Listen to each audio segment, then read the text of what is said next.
Compact crossovers are exceedingly popular, but not exactly exciting. Hyundai wants to change that.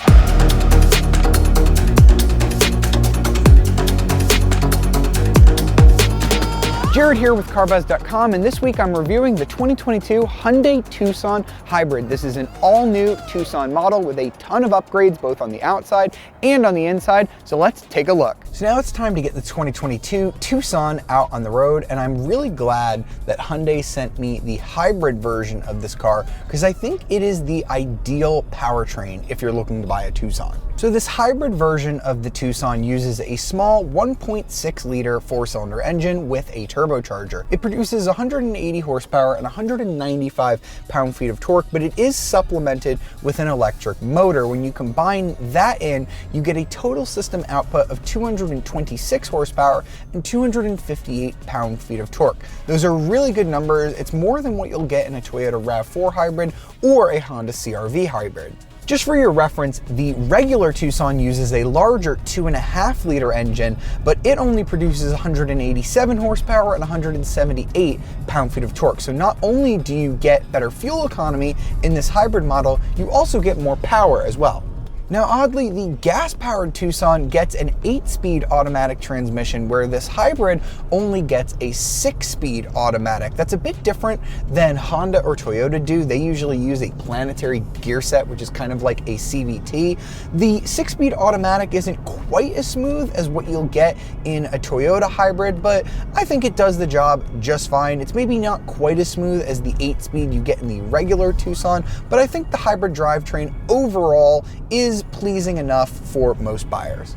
Overall, I'm really happy that Hyundai has copied Toyota by making the Tucson hybrid the power option. It's not just more fuel efficient, you get more power when you get the hybrid. This is a reason why I think that opting for the hybrid Tucson over the regular one is kind of a no-brainer. Now, the other no-brainer reason why you'd buy a Tucson hybrid over a regular one is fuel economy. You're gonna average 37 miles per gallon in most trims of the Tucson hybrid, or 38 miles per gallon if you get the base blue trim. Now compare that to a gas-powered Tucson, which only gets about 29 miles per gallon, or 26 if you get all-wheel drive.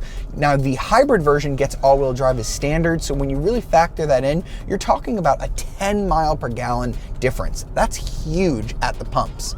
I actually crunched the numbers here, and according to the EPA, you'll spend about $1,900 a year filling up the gas-powered Tucson, only about $1,350 to fill up this hybrid model. Again, you'll get about 500 miles on a tank in this hybrid model. Now, over the course of 5 years, you'll save about $2,700, which will easily cover the cost of upgrading from the regular Tucson to this hybrid model. Again, I just think that is a no-brainer equation because you're probably going to keep this car for at least 5 years. That math easily checks out to me.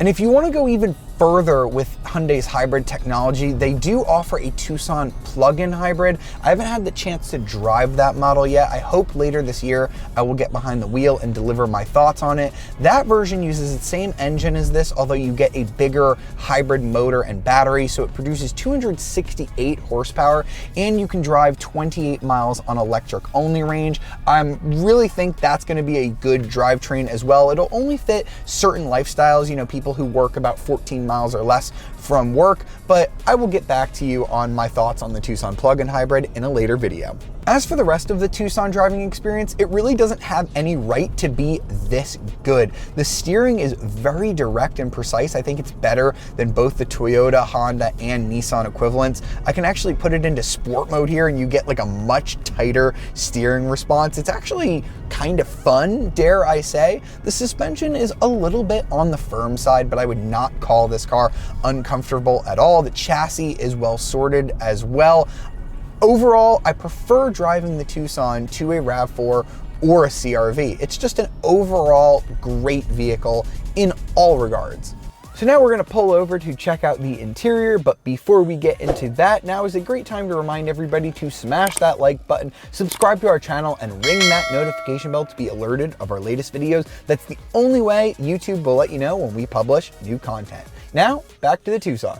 So we've already seen how Hyundai nailed the driving experience here, and I think they've done an even better job on the interior. We're testing the Tucson Hybrid Limited trim. That's the highest grade available, which means we have all of the bells and whistles, including this 10.25-inch touchscreen.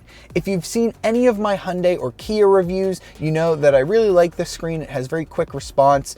The only thing I maybe don't like about it on this Hyundai model is these graphics. They kind of remind me of like Windows 2003, maybe Windows XP. I think the purple icons that Kia uses are just a little bit more aesthetically pleasing, but all in all, this is a really good system with a lot to offer. I think one of my favorite parts about it is that you can pull up something like your map, and then you can have your split screen right here, so you can have a secondary small map, your fuel economy, clock, all of that. It's very easy to do, and when you're ready to have it not be split screen again, you can just move that over extremely easily. One small thing I should mention about this larger 10.25-inch screen is that it doesn't have wireless Android Auto or Apple CarPlay. You have to plug in for both of those. If you get the smaller 8-inch screen, you do get wireless Android Auto and Apple CarPlay. That's one thing that Hyundai and Kia have not fixed yet with this new 10.25-inch screen. I hope those updates come soon. Now, aside from the Windows XP graphics and the lack of Apple CarPlay, the only other issue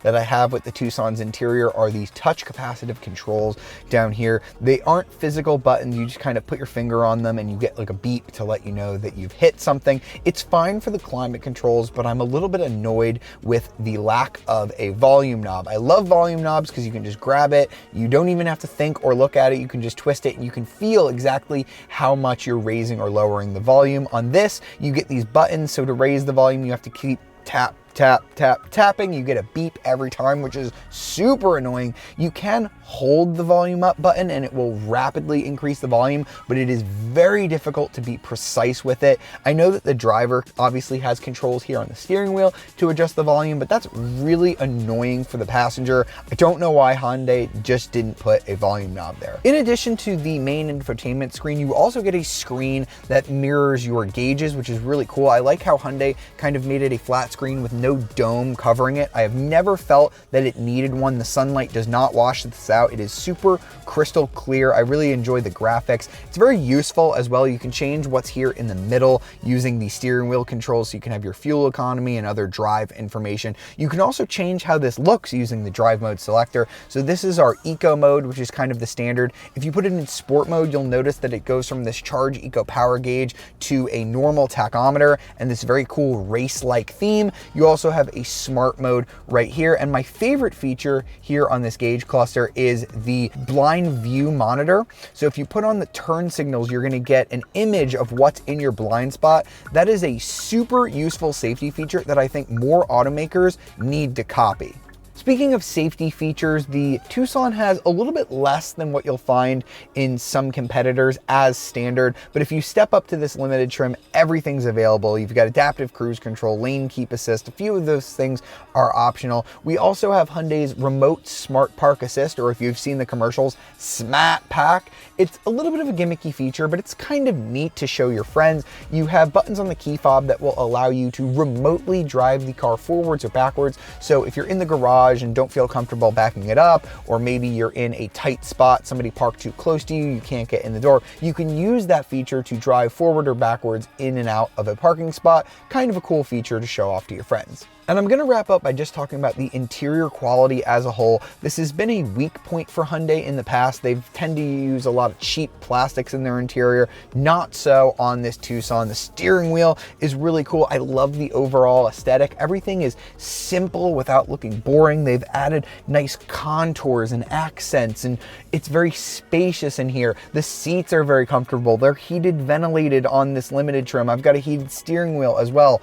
Overall, 10 out of 10 on this interior design from Hyundai. Now let's talk about the back seat, where in the United States, we only get one version of the Tucson, which they call the long wheelbase in other countries. Basically what that means is there's more space in this Tucson than the previous generation. The legroom and headroom figures are great for the compact class. I have plenty of room in here, both for my legs and for my head. It looks like I'm sitting a little bit upright, but you can adjust this back. Look how far I can recline. I can really get into a nice, relaxed position here. So I really like that that Hyundai has included that. The only thing it doesn't have, you can't slide these seats forward or backwards, but I think with the rear adjustability, I think that's fine. And since we have the limited trim, we have a ton of niceties back here as well. This is not going to be a horrible place to sit. I've got my own air vents. I've got 2 USB ports down here. I've been using that to keep our batteries all charged up for our cameras. I also have this big glass roof that's going to make me feel more spacious, and I've even got my own heated seat controls here on the door.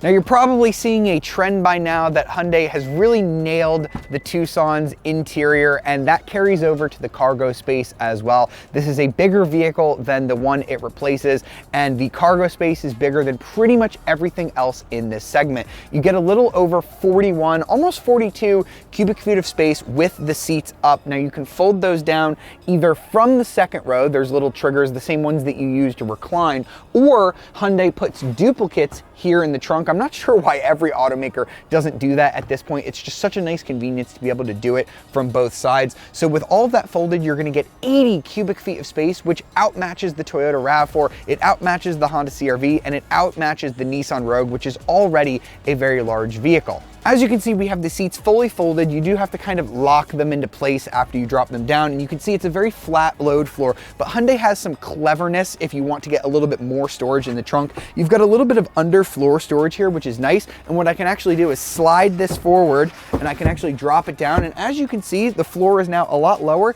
You can just get a little bit more space back here. So if you're not convinced by the Tucson so far, the exterior styling will probably put you over the top. This thing is so interesting. Hyundai went so far out of the box with this one, and I think it looks great. We've got this cool shadow chrome grille here on this limited trim. I think it looks great with the sort of smooth Hyundai badge right here. Leads into these really unique kind of almost hidden DRL headlights. I've never seen anything else quite like it. Your main headlight is actually right here, but I love the pattern that these DRLs have. They look so cool. Down here on the side, we've got these unique 19-inch wheels. They have a very cool pattern as well.